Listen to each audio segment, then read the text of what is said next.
While one section of the population worries about the quality of life in retirement, at the other end of the spectrum, young people are struggling to find work. The youth unemployment rate has jumped to 12.5%, more than double the national figure. In some areas, that figure has jumped more than 50% in the past 2 years. And now the future of a major youth jobs program is in question. Matt Wordsworth reports. In Logan, south of Brisbane, single mum Nicole Dre goes through her weekday ritual. Brush your teeth properly. Her children Amber and Sky are supposed to be getting ready too.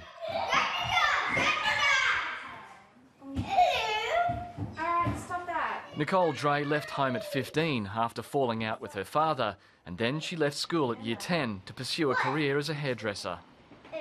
The way I saw it at that age was if I leave school and start my career ASAP, then I can get on top ASAP. But it didn't really go that way. While studying at TAFE, she began suffering intense back pain from standing up for long periods. So I'd actually have to leave the classroom and lay down on the couches outside. Like, I couldn't stand up. I had to sit or lay, and even when I was sitting and laying, it still hurt. Have you had any x-rays on it before? X-rays revealed she had scoliosis, crushing her career hopes. The doctor said to me the worst 2 career lines I could have gone down was hairdressing or becoming a dentist. So plan A failed. Now she's 23, unemployed and struggling to find work. Just being young in general and having kids, I do get looked down upon by other people that don't quite understand. But even with my scoliosis, I'm not going to let that hold me back. It's a struggle Rebecca McMaster knows well. She also lives in Logan. 7:30 first met the 18-year-old in July last year, 7 months out of school and jobless. It is disheartening, and it sort of makes you feel like you're not really worth anything. Hey, you want a cup of tea? Please. But the competition for low-skilled jobs was fierce. I was applying for like 10 a week. Anything that I could find, like admin, fast food. I just wanted something to get me started. I just wanted my foot in the door. You're not even getting no's sometimes, you're just not getting noticed. Then, after more than a year on unemployment benefits, her luck changed. Against a massive field, she won a 12-month contract as a trainee admin officer.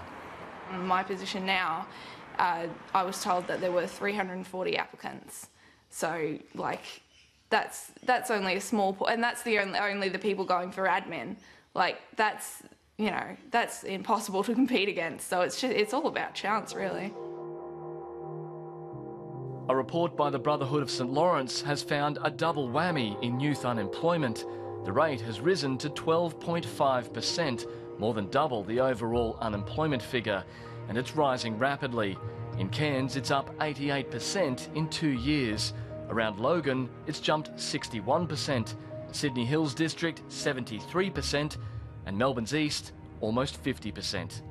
And young people are on benefits for longer. The number of 18 to 20-year-olds on Newstart allowance is up 29% in 2 years. We knew that we had a big problem with youth unemployment, but this is almost the worst case scenario starting to unfold before our very eyes.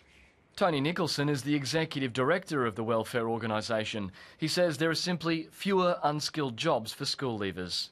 What I fear is that if this trend continues and nothing is done about it, unemployment rates amongst our young people of between 20 and 35% is going to be commonplace in Australia within the next 2 or 3 years.